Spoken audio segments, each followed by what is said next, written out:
This article was published in 2016 in the journal Canadian Food Studies. Is it hot in here, or is it just me on being an emotional academic? At many moments during the 2015 Canadian Association for Food Studies Assembly last May, I found myself becoming quite emotional. In fact, I'll amend that statement. I didn't just become emotional, I let myself both feel and express my emotions in public, to myself, and to all those who might have been paying attention. It happened during the pre-conference, when we collectively realized there were more students and emerging scholars in attendance than the total participation for the first CAFS conference in 2006. It happened at the What If Symposium, as I watched a presentation about how science and technology studies might benefit from food studies and vice versa, and the power and poetics that are already at the intersections of STS and food. It happened when I was giving a talk myself about a few what-ify ideas for future epistemic models and the potential for fermentation and actor network theory and performance to help us reimagine food systems and death and humanity. And it of course happened when Alice Julier gave her rousing and very personal political symposium keynote address, swirling together labor, feminism, and food.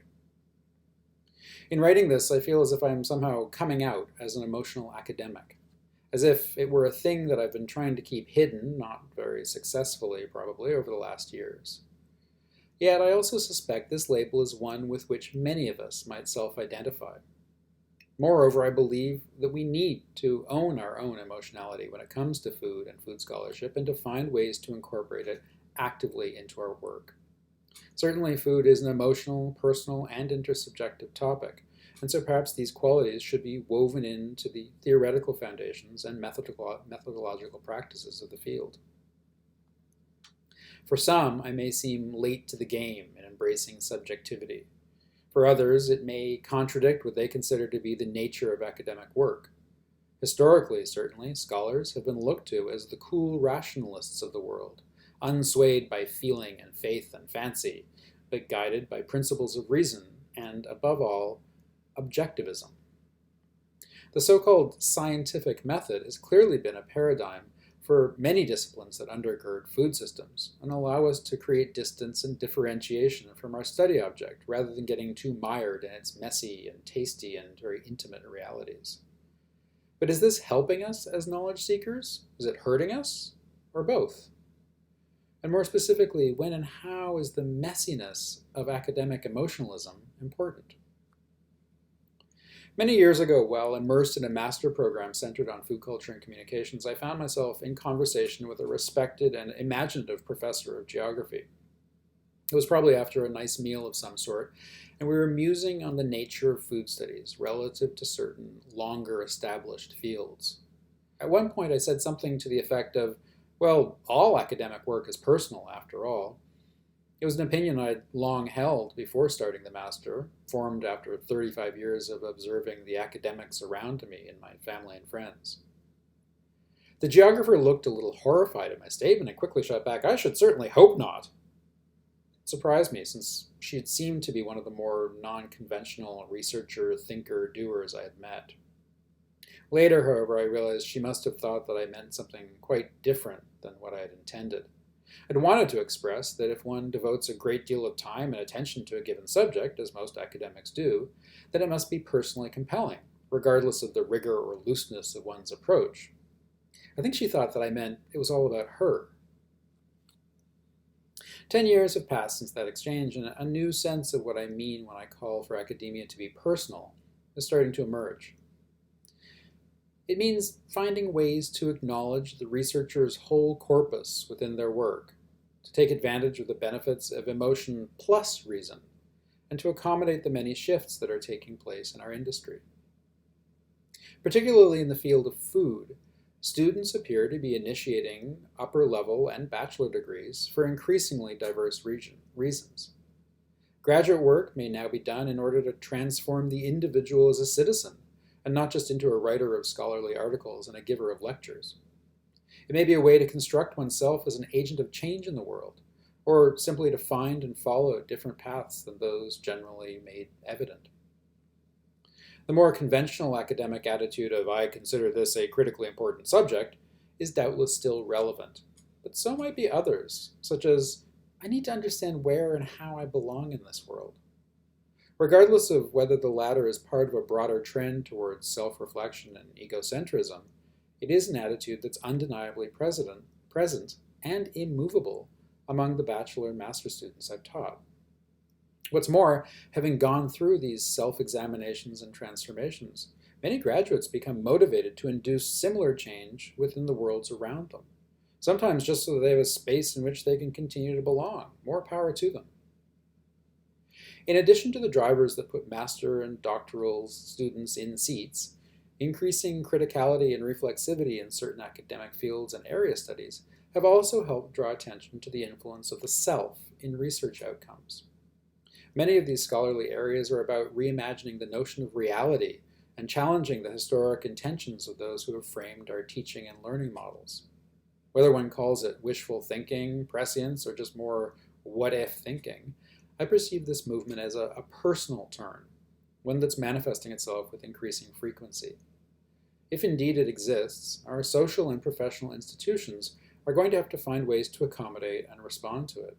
Ignored or repressed, it will simply claw itself to the surface with more vigor. Assuming for the moment that this nascent turn is upon us, consider three characteristics of academia that seem to be contributing factors. First, universities are churning out way too many PhD graduates and master students for the academic pipeline to absorb. Knowing this going in, many doctoral applicants prefigure their projects as personally driven, explorations of a given subject for the purposes of individual enlightenment and growth, rather than a means of getting into the academic club. Clearly, the objective of the majority of PhD students can no longer be a tenure-track position, nor even necessarily to become an academic. As our institutions continue to welcome more and more graduate students, it means welcoming those people's diverse motivations. It also means that supervisors, funding structures, program directors, and the bureaucracies of academia will have to make room for processing emotionality and other personal factors, rather than expecting all students to be aiming at the same objective academic goal. In parallel, there's an intriguing opportunity. What kinds of institutions outside of academia, other than government, NGOs, and industry, might be populated or created as professional spaces for these eventual non-academic doctoral holders? Second, and following various turns towards reflexivity, many areas of academic practice are already absorbing the personal through engagement with corporeality, affect, and the psyche. Certain streams of anthropology, political science, gender studies, art and design, performance, geography, and sociology recognize that researchers are components of their own research apparatus. This means not only the physical body, but also the habitus, cognitive experience, sensory histories. Even the limbic system are all entangled with the theoretical and methodological tools that comprise a given project. If all these parts of the researcher are part of how research is done, then once again, the academy and individual academics will have to learn to deal with that package. We cannot assume that our emotions are separate from our intellects, or that our minds can be made to work when our bodies are not well. While these old dualities are frequently acknowledged in theory, the practicalities and timelines of doing a chunk of research or writing often lead us to forget that humans are whole systems, not bifurcated beings. Supervisors and colleagues get impatient. Administrative processes are often unresponsive. Journal editors are too quick to dismiss fuzzy textual explorations. Even our own internal voices tell us to just get on with it. When these institutional elements make institutional demands, even the most carefully constructed theory and practice hybrid can lose its lovely integrity. Third, as we attend to the effects of our work in the larger ecologies of which we're a part, the line between scholarship and political action becomes increasingly blurred. Certainly, many food scholars over the years have supported revolutions, but activism seems particularly prevalent, and importantly so, among those entering food studies more recently. Driven to enact change in the world and hoping for the legitimacy that graduate degrees often confer, Both master and doctoral students now frequently view academia as a means to an activist end. Once again, the personal, political, and professional all become entangled, not only with each other, but with the linked processes of thinking and doing about food. For the academic institution, as well as professional and academic associations like CAFS, it requires accepting that students are already hybridized as they come into our folds, as well as making the appropriate institutional adjustments to support and encourage those people. Moreover, it means that students and emerging scholars will be constructing and occupying many non-separated spaces during their careers. Those will demand ongoing flexibility from our disciplinary frameworks. Given the power structures that characterize and sustain most universities, productively accommodating students who are politically and critically attentive will require a good deal of self-examination on the part of senior scholars, administrators, and other institutional actors. Equally, it means listening to the voices in our own heads and our hearts while resisting the muzzles that we may be tempted to self-impose. Clearly, in professional contexts such as universities, emotion isn't easy, either to be exposed to, or to feel, or to watch someone else feel.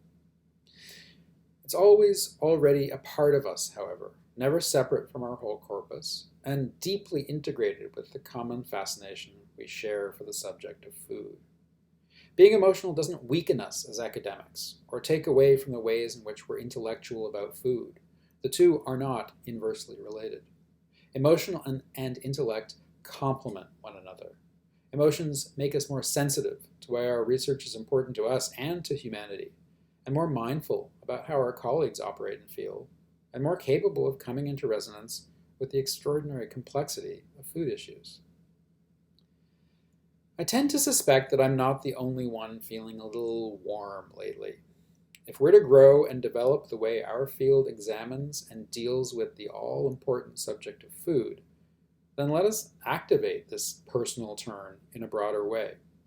Let us productively come into grips with our emotional states as human academics. I'm sure that we are more than capable of doing so, of accommodating and indeed benefiting from emotionality and intersubjectivity in our research, in our reporting, and in our responses to each other. Moreover, I can imagine a day when this active integration of all that we are allows food study to take the lead in academia as a paradigm for integrated and holistic scholarship that's both personal and personal.